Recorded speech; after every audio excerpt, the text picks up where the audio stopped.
ఈరోజే మంగళవారం, పైగా దశమి తిథితో కలిసి వచ్చింది. ఎంతో పవిత్రమైన విశేషమైన రోజు ఇది. ఈరోజు ఈ కథను వింటే చాలు జన్మజన్మల పాపాలు తొలగి కోటి జన్మల పుణ్యం వస్తుంది, సకల శుభాలు కలుగుతాయి. పూర్వం క్షీరసాగర మదనంలో లభించిన అనేక వస్తువులలో లక్ష్మీదేవిని, కౌస్తుభాన్ని శ్రీహరికి సమర్పించి తక్కిన సంపదనంతా దేవతలు తీసుకున్నారు. శ్రీహరి లక్ష్మీదేవిని పెళ్లి చేసుకోవాలి అనుకున్నాడు. కాని లక్ష్మీదేవి ఇలా పలికింది: ఓ నారాయణ, నాకన్నా పెద్దదైన అక్క ఉంది. ఆ జ్యేష్ఠకు పెళ్లి కాకుండా కనిష్ట అయిన నేను వివాహం చేసుకోవడం న్యాయం కాదు. కనుక ముందు ఆమె పెళ్లికై సంకల్పించు అని కోరింది. ధర్మబద్ధమైన శ్రీదేవి మాటలకు అంగీకరించిన విష్ణువు ఉద్దాలకుడు అనే మునికి జ్యేష్ఠాదేవిని సమర్పించాడు. స్థూలవదన, అశుభకారిణి, అరుణనేత్రి, కఠిన గాత్రి, బిరుసు శిరోజాలను కలిగిన జ్యేష్ఠాదేవిని ఉద్దాలకుడు తన ఆశ్రమానికి తీసుకువచ్చాడు. అయితే నిరంతర హోమ ధూమ సుగంధాలతో, వేదనాదాలతో నిండిన ఆశ్రమాన్ని చూసి జ్యేష్ఠాదేవి దుఃఖిస్తూ, ఓ ఉద్దాలక, నాకు ఈ చోటు సరిపడదు. వేదాలు ధ్వనించే, అతిథి పూజా సత్కార్యాలు జరిగే, యజ్ఞయాగాదులు నిర్వహించే స్థలాల్లో నేను నివసించలేను. అన్యోన్య అనురాగం కల భార్యాభర్తలు ఉన్న చోట కాని, పితృదేవతలు పూజించబడే చోట కాని, ఉద్యోగస్తుడు, నీతివేత్త, ధర్మిష్ఠుడు, ప్రేమగా మాట్లాడేవాడు, గురుపూజా దురంధరుడు ఉండే స్థలాల్లో నేను ఉండలేను. ఎక్కడైతే రాత్రింబవళ్ళు ఆలుమగలు దెబ్బలాడుకుంటూ ఉంటారో, ఏ ఇంట్లో అతిథులు నిరాశతో ఉస్సూరుమంటారో, ఎక్కడైతే వృద్ధులకు, మిత్రులకు, సజ్జనులకు అవమానాలు జరుగుతూ ఉంటాయో, ఎక్కడైతే దురాచారాలు, పరద్రవ్య, పరభార్యాపహరణ శీలులైన వారు ఉంటారో అలాంటి చోట మాత్రమే నేనుంటాను. కళ్ళు తాగేవాళ్ళు, గోహత్యలు చేసేవాళ్ళు, బ్రహ్మహత్యాది పాతకాలు ఎక్కడ ఉంటారో నేనక్కడ ఉండడానికే ఇష్టపడతాను అంది. జ్యేష్ఠాదేవి మాటలకు కించిత్తు నొచ్చుకున్న వేద విధుడైన ఉద్దాలకుడు ఇలా అన్నాడు: ఓ జ్యేష్ఠ, నువ్వు కోరినట్లుగా నీకు తగిన నివాస స్థానాన్ని అన్వేషించి వస్తాను. అంతవరకు నువ్వు ఈ రావి చెట్టు మొదట్లోనే కదలకుండా కూర్చో అని చెప్పి బయలుదేరి వెళ్ళాడు. భర్త ఆజ్ఞ ప్రకారం రావి చెట్టు మొదల్లో అలాగే ఉండిపోయిన జ్యేష్ఠాదేవి ఉద్దాలకుడు ఎన్నాళ్ళకి రాకపోవడంతో పతి విరహాన్ని భరించలేక పెద్ద ఎత్తున దుఃఖించసాగింది. ఆమె రోదనలు వైకుంఠంలో ఉన్న లక్ష్మీనారాయణల చెవులో పడ్డాయి. వెంటనే లక్ష్మి తన అక్కగారిని ఊరడించవలసిందిగా విష్ణువును కోరింది. విష్ణువు జ్యేష్ఠాదేవి ఎదుట ప్రత్యక్షమై ఆమెను ఊరడిస్తూ, ఓ జ్యేష్ఠాదేవి, ఈ రావి చెట్టు నా అంశతో కూడి ఉంటుంది. కనుక నువ్వు దీని మూలంలోని స్థిర నివాసం ఏర్పరచుకుని ఉండిపో. ప్రతి ఏటా నిన్ను పూజించే గృహస్థులయందు లక్ష్మి నివసిస్తూ ఉంటుందని చెప్పాడు. ఆ నియమాలలోనే ప్రతి శనివారం రావి చెట్టు పూజనీయగాను అక్కడ జ్యేష్ఠాదేవికి షోడశోపచార విధిని అర్పించే స్త్రీల పట్ల శ్రీదేవి అమిత కరుణ కురిపించేటట్లు ఏర్పరిచాడు శ్రీహరి. పూర్వకాలంలో మగధ దేశంలో ధర్మపురి అనే గ్రామంలో విష్ణుదాసు అని ఒక నిరుపేద బ్రాహ్మణుడు తన భార్య అయిన విష్ణుకాంతతో కలిసి నివసించేవాడు.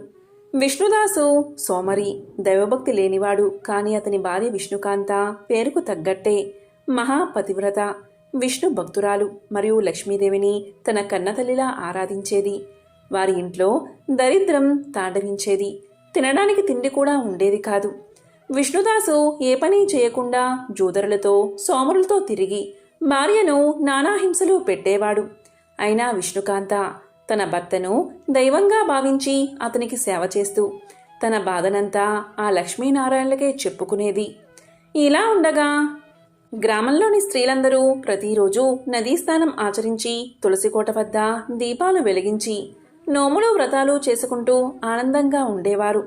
వారి ఇల్లు సిరి సంపదలతో ఆనందంగా కలకలలాడేది. ఒకరోజు విష్ణుకాంత పొరుగువారి ఇళ్లలో జరుగుతున్న లక్ష్మీ పూజను, దీపాల వెలుగును చూసి తన గుడిసెలో చీకటిని, తన దరిద్రాన్ని చూసుకుని కన్నీరు పెట్టుకుంది. పొరుగున ఉన్న ధనవంతురాలైన సుమతి ఆమెను చూసి ఇలా అంది: ఓ విష్ణుకాంత, నీ పేరే విష్ణుకాంత, కాని నీ ఇంట్లో లక్ష్మీదేవి ఛాయలు కూడా లేవు. నీ ముఖంలో కాంతి లేదు. నీ మెడలో మాంగల్యం తప్ప మరో ఆభరణం లేదు. నీలాంటి దరిద్రురాలు ఈ పవిత్రమైన మాసంలో మా కంటపడడం మా దురదృష్టమని హేళనగా నవ్వింది. ఆ మాటలు విష్ణుకాంత్ గుండెల్లో బాణంలా గుచ్చుకున్నాయి. ఆమె ఆ అవమానాన్ని భరించలేక తన దరిద్రాన్ని పోగొట్టుకోవాలని, ఆ లక్ష్మీదేవి కరుణను పొందాలని గట్టిగా సంకల్పించుకుంది. ఆమె దుఃఖాన్ని, ఆమె ఆర్తిని గమనించిన లోక సంచారి అయిన నారదుడు ఒక వృద్ధ బ్రాహ్మడి రూపంలో ఆమె వద్దకు వచ్చాడు. అమ్మా, ఎందుకు విచారిస్తున్నావు? నీ కన్నీలకు కారణమేమిటి అని మృదువుగా అడిగాడు. ఇక విష్ణుకాంత తన గోడును ఆయన ముందు వెళ్ళబోసింది. ఇక నారదుడు కరుణతో, అమ్మా, చింతించకు. సకల సంపదలకు అధిదేవత అయిన ఆ జగన్మాత లక్ష్మీదేవిని ప్రసన్నం చేసుకో. అందులోనూ మంగళవారం, శుక్రవారం రోజు అమ్మవారికి చాలా ఇష్టం. నీవు అమ్మవారిని ప్రసన్నం చేసుకోవడానికి అష్టలక్ష్మి వ్రతాన్ని ఆచరించు. నీ దరిద్రం గడ్డిపోచలాగా ఎగిరిపోతుంది అని వ్రత విధానాన్ని నారదుడు ఇలా ఉపదేశించాడు. ప్రతి మంగళవారం, శుక్రవారం రోజు సూర్యోదయానికి ముందే స్నానం చేసి శుభ్రమైన బట్టలు కట్టుకోవాలి. ఇంటిని, అంటే ముఖ్యంగా పూజా మందిరాన్ని, తులసికోటను ఆవుపేడతో అలికి ముగ్గులతో అలంకరించాలి. లక్ష్మీదేవి ప్రతిమను కానీ, చిత్రపటాన్ని కానీ, తులసి కోటను కానీ అష్టగంధాలతో, పసుపు కుంకుమలతో, తామర పువ్వులతో అలంకరించాలి. ఆవు నెయ్యితో 2 వత్తులు వేసి దీపాన్ని వెలిగించాలి. ఆ దీపంలో అష్టలక్ష్ములు ఆవాహనై ఉంటారని భావించాలి. శ్రీ సూక్తం, లక్ష్మీ అష్టోత్తర శతనామావళి వంటి స్తోత్రాలు పఠిస్తూ అమ్మవారిని పూజించాలి. పాలకోవా, బెల్లం పరమాన్నం లేదా కనీసం పాలు, పళ్ళు, పటికీ బెల్లం వంటివి నైవేద్యంగా సమర్పించాలి. పూజ తర్వాత ముత్తైదువులను ఇంటికి పిలిచి వారికి పసుపు, కుంకుమ, తాంబూలం మరియు శక్తి కొలది జాకెట్టు ముక్కను ఇచ్చి ఆశీర్వాదం తీసుకోవాలి. సాయంత్రం తులసికోట వద్ద ఆలయంలో లేదా రావి చెట్టు కింద దీపారాధన చెయ్యాలి అని నారద మహర్షి చెప్పాడు. నారదుని ఉపదేశంతో విష్ణుకాంత రాబోయే శుక్రవారం నాడు వ్రతాన్ని ఆచరించాలని నిశ్చయించుకుంది. కానీ ఆమె వద్ద పూజా సామాగ్రికి, నైవేద్యానికి, ముత్తైదువులకు ఇవ్వడానికి ఏమీ లేదు. ఆమె తన భర్త విష్ణుదాసు వద్దకు వెళ్ళి, స్వామి, నేను శుక్రవార వ్రతం చెయ్యాలి అనుకుంటున్నాను. దయచేసి ఈ ఒక్కరోజు మీరు ఏ పనైనా చేసి కొద్దిగా డబ్బు తీసుకురండి అని వేడుకుంది. ఆశ్చర్యంగా విష్ణుదాసు ఆ రోజు జూదానికి వెళ్లకుండా అడవికి వెళ్లి కట్టెలు కొట్టి వాటిని అమ్మి కొన్ని నాణాలు సంపాదించి భార్య చేతిలో పెట్టాడు. అది ఆమె వ్రత సంకల్ప బలం. మొదటి ఫలితం, విష్ణుకాంత ఆ కొద్దిపాటి డబ్బుతో పూజా సామాగ్రి తెచ్చుకుని అత్యంత భక్తి శ్రద్ధలతో వ్రతాన్ని ఆచరించింది. ఆమె మనసులోని ఆర్తి, ఆమె కళ్ళల్లోని భక్తి నేరుగా వైకుంఠంలోని లక్ష్మీదేవి హృదయాన్ని తాకింది. ఆ రోజు రాత్రి లక్ష్మీదేవి ఒక వృద్ధ సుమంగళి రూపంలో విష్ణుదాసు కలలో కనిపించి, నాయనా, నీ భార్య మహాపతివ్రత, నా భక్తురాలు. ఆమె భక్తికి నేను ప్రసన్నురాలను అయ్యాను. మీ ఇంటి పెరట్లోని తులసికోట కింద 7 బిందెల బంగారపు నాణాలు ఉన్నాయి.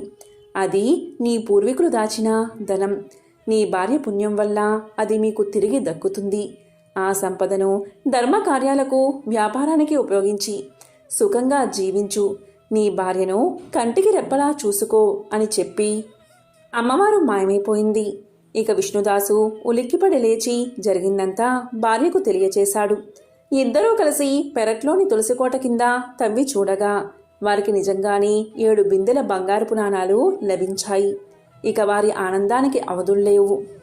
ఆ రోజు నుంచి వారి జీవితం పూర్తిగా మారిపోయింది. విష్ణుదాసు తన దుర్వసనాలను పూర్తిగా మానేసి ఆ ధనంతో ఒక పెద్ద వ్యాపారాన్ని ప్రారంభించి నీతి నిజాయితీతో అతి తక్కువ కాలంలోనే ఆ నగరంలోనే అత్యంత ధనవంతుడయ్యాడు. విష్ణుకాంత ఎంతటి ఐశ్వర్యం వచ్చినా గర్వపడలేదు.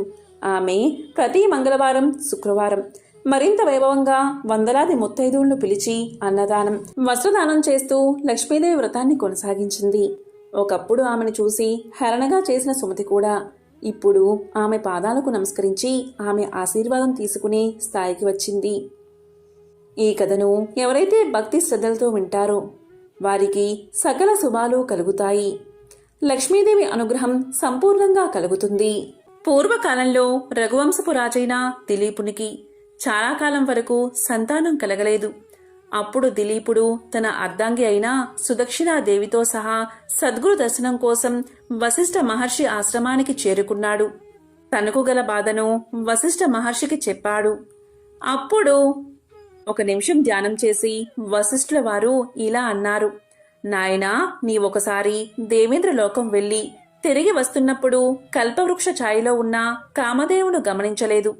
గోవు కనబడగాని నమస్కారం చేసి ప్రదక్షిణం చెయ్యాలి. ఇక కామధేనువు మాట వేరే చెప్పాలా? సర్వధర్మాలు తెలిసిన నీవు అప్పుడు ఋతుస్నాత అయిన నీ భార్య దగ్గర ఉండాలి అన్న ధర్మాన్ని పాటించే తొందరలో వేగంగా నీ మందిరానికి చేరుకుందామని వస్తూ ఉన్నావు. ఆ కారణంగా నీవు ఆ కామధేనువును గమనించకై వచ్చేశావు. నీచే పూజ వ్యతిక్రమం జరిగింది. పూజల్లో గుర్తించకపోవడం శ్రేయస్సుకు భంగకరం కదా.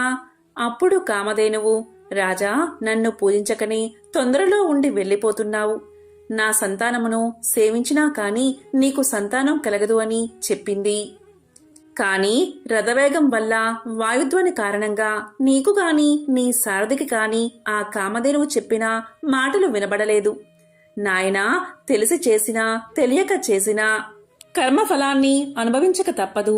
చేసిన తప్పును సరిదిద్దుకుని ప్రగతి పదంలో నడిచేవాడు ఉత్తముడు. కాబట్టి నీవు గోసేవ చేసి శ్రేయస్సును పొందు. వరుణుని యజ్ఞంలో పాలు, నెయ్యి, ధనధాన్యాలు సమకూర్చుటకై కామధేనువు పాతాళ లోకానికి వెళ్ళింది. ఆ గోమాత తిరిగి వచ్చేంత వరకు ఆమె సంతానమైన ఈ నందిని ధేనువును సేవించి తరించు. ఇలా వశిష్ఠుల వారు హితవు చెప్తూ ఉండగాని ఆ నందిని ధేనువు రానే వచ్చింది. దిలీపుడు పరమసాధ్వి అయిన సుదక్షిణాదేవి ఆ నందిని ధేనువును సేవించడం ప్రారంభించారు. ఆ రాజదంపతులు నందిని ధేనువును నీడలాగా అనుసరించి సేవించారు. ఆ ధేనువు నిల్చుంటే నిల్చుని, కూర్చున్నా కూర్చుని, నీళ్లు తాగితే తాగి ఆ నందిని ధేనువును ఆరాధించారు. ఇలా 21 రోజులు ఆ రాజదంపతులు ధేను వ్రతాన్ని పరమభక్తితో చేశారు. వారి సేవకు సంతోషించిన నందిని ధేనువు వారి భక్తిని పరీక్షిద్దామని హిమాలయాలలో ఒక గంభీర బిలంలోకి ప్రవేశించింది. త్రుటిలో ఒక సింహం ఆ హోమధేనువు మీద పడబోయింది. వెంటనే రాజు ఆ ధేనువును కాపాడ్డానికి ధనుర్బాణాలు తీయబోయాడు. కాని ఆశ్చర్యం, చిత్రపటంలోని వీరుడిలాగా ఉండిపోయాడు. ఆ సింహం మాయ వల్ల స్థానువుగా ఉండిపోయాడు. ప్రగల్భంగా అప్పుడు సింహం ఇలా పలికింది, రాజా, గిరిజాధిపతి ఆజ్ఞ పొంది నేనీ పరిసరాల్లో విహరిస్తున్నాను. శివకింకరుడును. నా మీద నీ శక్తులేమీ పనిచెయ్యవు. నేను మామూలు సింహాన్ని కాదు. ప్రతిరోజు పరమేశ్వరుడు నందిని ఆరోహించేటప్పుడు నన్ను పాదపీడికగా వినియోగించి అనుగ్రహిస్తాడు. నేను నికుంభ మిత్రుడైన కుంభోదరుడును. పార్వతీదేవికి పుత్రప్రాయమైన ఈ దేవదారు వృక్షాన్ని కాపాడడానికి పరమశివుడు నన్నిక్కడ నియమించాడు. ఈ ప్రాంతానికి వచ్చే ఏ మృగాన్నైనా భక్షించే అధికారం నాకు ఉంది. నా పరాక్రమం, బాహుబలం వృధా అవుతున్నాయే. ఈ నందిని ధేనువును కాపాడలేకపోతున్నాని అని అనుకుంటున్న రాజు, నేను కుంభోదరుడను, శివ కింకరుడను అన్న మాటలు వినగానే కొంచెం కుదుటపడ్డాడు. భగవత్ శక్తి ముందు మానవ శక్తి అత్య అల్పమే కదా అని అనుకున్నాడు.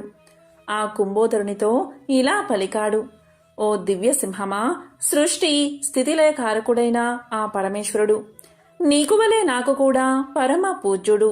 కాని హోమధేనువైన ఈ నందిని కాపాడ్డం ధర్మమే కదా. మనిద్దరికీ శ్రేయోదాయకమైనది చెప్తాను. నా ఈ శరీరాన్ని ఆహారంగా స్వీకరించి నా గురుధనమైన ఈ నందిని ధేనువును విడిచిపెట్టు అన్నాడు రాజు. ఇది వినగానే కుంభోదరుడు నవ్వి, ఓ రాజా, నీవు చాలా మూఢుడివలే ఉన్నావు. నీవు ఈ భూమండలానికి ఏక ఛత్రాధిపతివి. యవ్వనంలో ఉన్న మన్మదాకారుడవి. ఒక్క గోవు కోసం అన్నీ వదులుకుంటావా? అల్ప కారణానికి అధిక మూల్యం ఎందుకు చెల్లిస్తావు? ఈ ఆవు కాకపోతే ఇలాంటివి కోటి మీ గురువుగారికి ఇవ్వవచ్చు. నీ పాలనలో సుఖంగా ఉండే కోట్లాది ప్రజలను అనాథలు చేసి ఈ గోవు కోసం శరీర త్యాగం చేస్తావా? నీకు ఎట్టి అపకీర్తి రాదు, గురుద్రోహం అంటదు అని పలికాడు. దిలీపుణ్ణి ప్రలోభ పెడదామని. అది విని ధర్మాత్ముడైన దిలీపుడు, ఆపద నుంచి రక్షించేవాడే క్షత్రియుడు, అంటే క్షత్రము నుంచి రక్షించేవాడే క్షత్రియుడు. అట్లు చెయ్యనివాడు రాజు ఎలా అవుతాడు? అదీ కాక ఎదురుగా హింస జరుగుతూ ఉన్నా కాపాడకుండా చూస్తున్నా ప్రాణాలు ఎందుకు? ఓ శివ కింకరుడా, నీవు దేవతామూర్తివి. నా శరీరాన్ని స్వీకరించి ఈ దేనువును విడిచి నా ప్రార్థన మన్నించు అని పలికాడు మహారాజు. ఎలాగో చివరికి ఒప్పుకున్నది సింహం. స్థానువుగా ఉన్న రాజు మామూలుగా కదలగలిగాడు.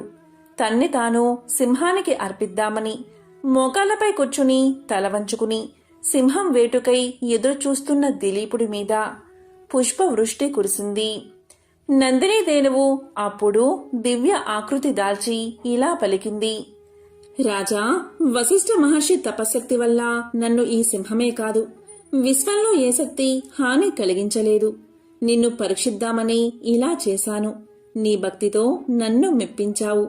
దివ్యమైన నా క్షీరాన్ని స్వీకరించు, సంతానవతుడి అవుతావు అన్నది నందిని దేనువు. అప్పుడు ధర్మజ్ఞుడైన దిలీపుడు ఇలా అన్నాడు.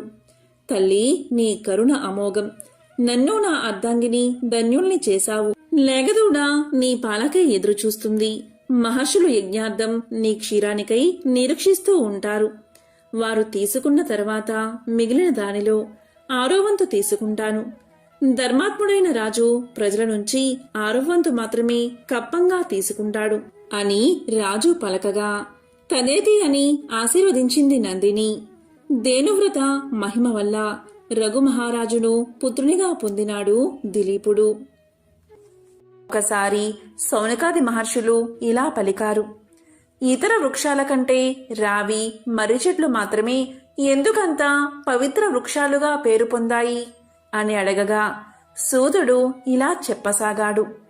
పూర్వం పార్వతీ పరమేశ్వరులు ఏకాంతంగా ఉన్నప్పుడు పనిమీద దేవతలు అక్కడికి వెళ్ళగా వారి ఏకాంతానికి భంగం కలుగుతుంది.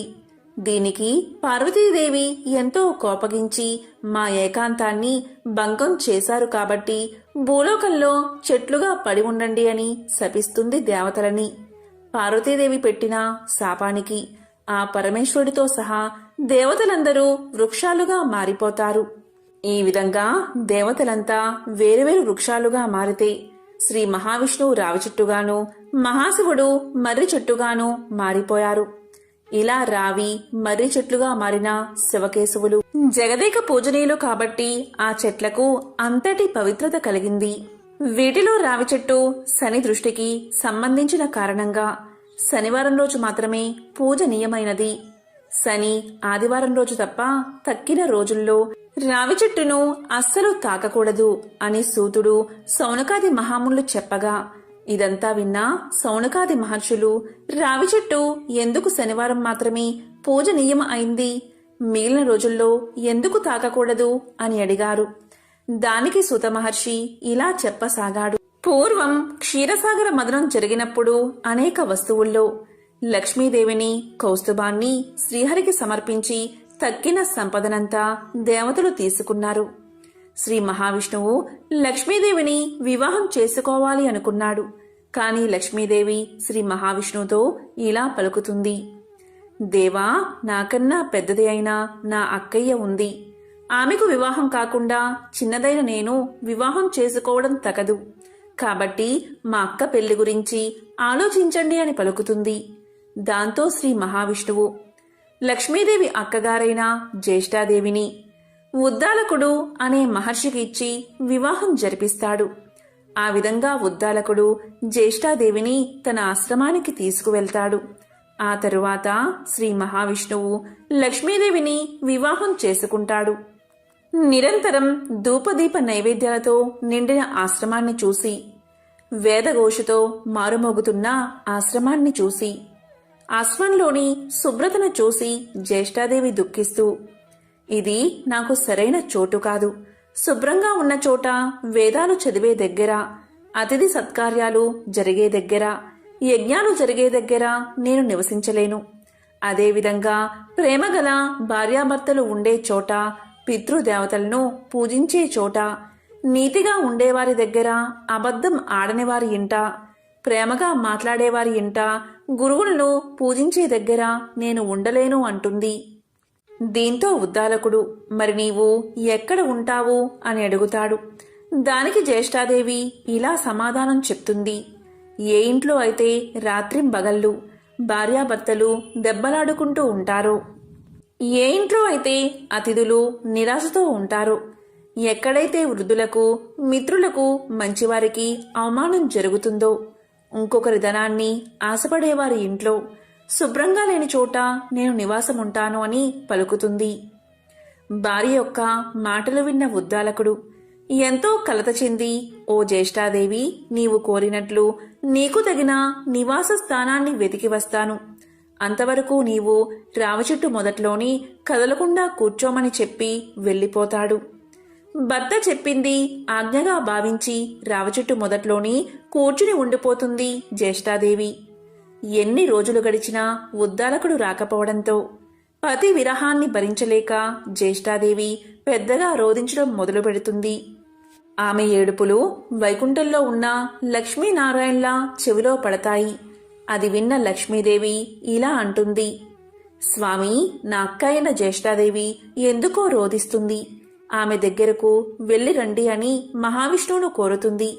వెంటనే మహావిష్ణువు జ్యేష్ఠాదేవి దగ్గరకు వెళ్తాడు. ఆమెతో ఇలా పలుకుతాడు, ఓ జ్యేష్ఠాదేవి, ఈ రావి చెట్టు నా అంశతో నిండి ఉంటుంది. పైగా నీకు తోడుగా ఈ రావి చెట్టు మొదట్లోనే శనిదేవుడు కూడా ఉంటాడు. కాబట్టి నువ్వు రావి చెట్టు మొదట్లో స్థిర నివాసం ఏర్పరచుకుని ఉండు అని పలుకుతాడు. దానికి జ్యేష్ఠాదేవి, ఓ మహావిష్ణు ప్రభు, ఇక్కడ నన్ను ఎవరూ పూజించడం లేదు అని పలుకుతుంది. దానికి శ్రీ మహావిష్ణువు ఇలా పలుకుతాడు, వారంలో శనివారం రోజు నిన్ను పూజించేవారి ఇంటయందు లక్ష్మీదేవి నివసిస్తుంది. వారంలో శనివారం రోజు ఎవరైతే రావి చెట్టును తాకుతారో వారిని అదృష్టం వరిస్తుంది. ఈ విధంగా ప్రతి శనివారం రావి చెట్టు పూజనీయంగా మారింది అని సూతుడు సౌనకాది మహాములకు చెప్తాడు.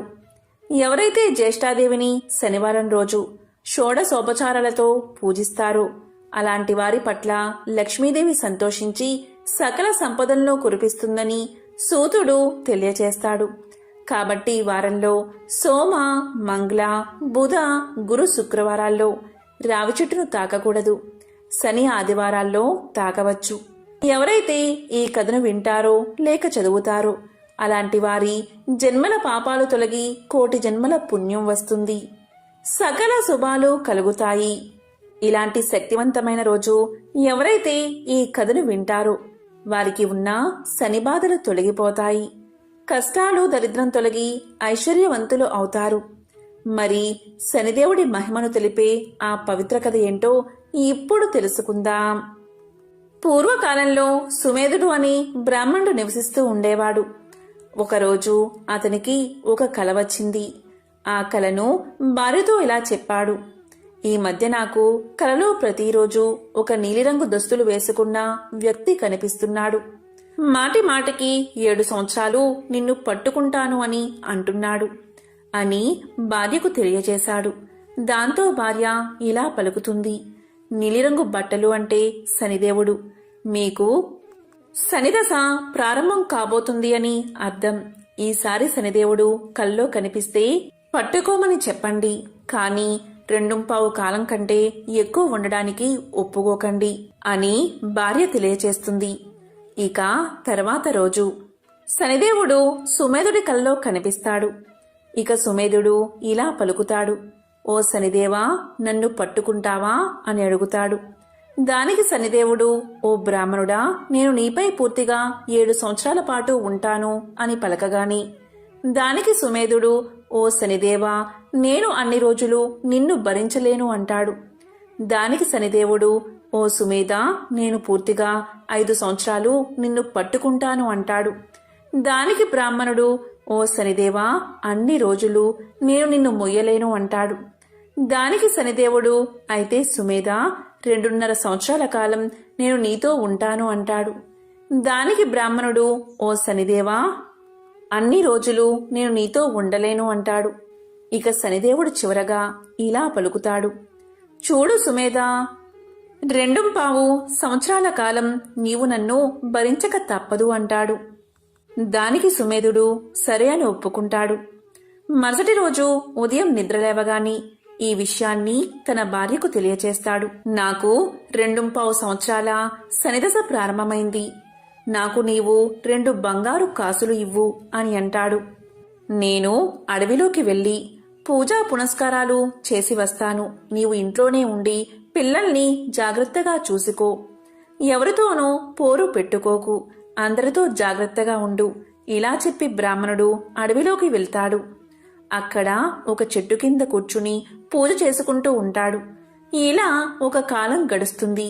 ఇక బ్రాహ్మణుడు ఇలా అనుకుంటాడు, ఒక కాలం అయిపోయింది కదా, ఇంకా కొంచెం సమయం మాత్రమే మిగిలి ఉంది కదా, ఇది దారిలోనే అయిపోతుంది అనుకుంటూ ఇంటికి బయలుదేరతాడు. కాని శనిదేవుడి ప్రభావం నుంచి ఎవరూ తప్పించుకోలేరని అతనికి తెలియదు. అతనికి దారిలో కొన్ని పుచ్చకాయలు కనిపిస్తాయి. వాటిని ఇంటికి తీసుకువెళ్తాను అనుకుని అక్కడ ఎవరైనా ఉన్నారేమో అని గట్టిగా పిలుస్తాడు. కాని అక్కడ ఎవరూ ఉండరు, ఎవరూ పలకరు. ఇక తన దగ్గర ఉన్న ఒక బంగారు నాణాన్ని అక్కడ పెట్టి 2 పుచ్చకాయలు కోసుకుని సంచిలో వేసుకుంటాడు. ఇక తిరిగి ఇంటికి ప్రయాణం సాగిస్తాడు. ఇంతలో 2 సిపాయిలు అటుగా వస్తారు. వారు బ్రాహ్మణుణ్ణి ఆపి, నీ సంచిలో ఏముందో చూపించు అంటారు. దానికి సుమేధుడు, నా సంచిలో 2 పుచ్చకాయలు ఉన్నాయి అంటాడు. దానికి సిపాయిలు సంచి తెరిచి చూపించమని అడగగా సుమేధుడు సంచి తెరచి చూడగానే దాంట్లో రాజుగారి 2 కొడుకుల తలలు ఉంటాయి. దీంతో సిపాయిలు అతన్ని పట్టుకుని రాజుగారి దగ్గరకు తీసుకువెళ్తారు. రాజుతో సిపాయిలు ఇలా పలుకుతారు, ఓ రాజా, ఈ బ్రాహ్మణుడు మీ 2 కొడుకులను చంపి తలలను సంచిలో వేసుకున్నాడు అని అనగానే ఆ మాటలు విన్న రాజుగారికి ఎక్కడలేని కోపం వచ్చి ఆ బ్రాహ్మణుణ్ణి వెంటనే ఉరితీయండి అని ఆజ్ఞాపిస్తాడు. సిపాయిలు సుమేధుణ్ణి తీసుకుని వెళ్లి ఉరి తీయబోగా సుమేధుడు ఇలా పలుకుతాడు, మహారాజా, దయ చూపించండి, కొంచెంసేపు ఆగండి, నన్ను పూజ చేసుకోనివ్వండి అని పలకగానే రాజు ఒప్పుకుంటాడు. ఇక సుమేధుడు పూజ చేసుకుంటూ ఉండగా శనిదశ పూర్తవుతుంది. ఇంతలో అక్కడకు రాజుగారి 2 కొడుకులు తిరిగి వస్తారు. వారిని చూసి రాజు ఎంతో ఆశ్చర్యపోతాడు. అప్పుడు రాజు బ్రాహ్మణుడితో ఇలా పలుకుతాడు, ఓ బ్రాహ్మణుడా, నీవు ఏమాయ చేశావు అని అనగానే సుమేధుడు ఇలా అంటాడు, మహారాజా, నేను ఏమాయా చేయలేదు. నాకేమీ తెలియదు. నాపై శని ప్రభావం ఉంది. అందుకే ఇదంతా జరిగింది అని సమాధానం చెప్తాడు. దానికి రాజు ఇలా అడుగుతాడు, ఓ బ్రాహ్మణుడా, శనిదశ పట్టుకుంటే నివారణ ఉపాయమేమిటి అని అడగగానే సుమేధుడు ఇలా చెప్తాడు, రాజుకు శనిదశ పట్టుకుంటే నల్లటి ఏనుగును దానంగా ఇవ్వాలి. షావుకారికి శనిదశ పట్టుకుంటే ఒక నల్లటి గుర్రాన్ని దానంగా ఇవ్వాలి. ఒక గృహస్థుడికి శనిదశ పట్టుకుంటే నూనెలో ముంచిన రొట్టెను నల్లని కుక్కకు తినిపించాలి. అదేవిధంగా రావి చెట్టును పూజించాలి. శనిదేవుణ్ణి కూడా పూజించాలి అని సమాధానం చెప్తాడు. దాంతో రాజు బ్రాహ్మణుడికి కొంచెం నగదు ఆభరణాలు ఇచ్చి వదిలేస్తాడు. అప్పుడు బ్రాహ్మణుడు ఇంటికి చేరుకుంటాడు. ఇంటికి వెళ్ళిన తర్వాత భార్యతో ఇలా అంటాడు, జరిగిన విషయమంతా చెప్తాడు. అప్పుడు ఆమె సంచిలో ఏం తీసుకువచ్చారు అని అడగగానే బ్రాహ్మణుడు 2 పుచ్చకాయలు తీసుకువచ్చాను అంటాడు. తీరా సంచి తెరిచి చూడగానే పుచ్చకాయకు బదులు బంగారపు కాసులు ఉంటాయి. దానికి భార్య, ఇంత బంగారం ఎక్కడిది, మీకు శని పట్టుకుంది కదా అని అనగానే దానికి సుమేధుడు ఇలా చెప్తాడు, శని పట్టినప్పుడు పుచ్చకాయలు తలకాయలుగా మారాయి. వదిలిపోగానే పుచ్చకాయ స్థానంలో బంగారం వచ్చింది అని సమాధానం చెప్తాడు. ఈ కథను విన్నా, చదివినా, చెప్పినా, వినిపించినా జన్మల పాపాలు తొలగి 1,000,000 జన్మల పుణ్యం వస్తుంది. సకల శుభాలు కలుగుతాయి. ఓం నమో నారాయణాయ. ఓం నమః శివాయ. ఓం శ్రీ మహాలక్ష్మియే నమః.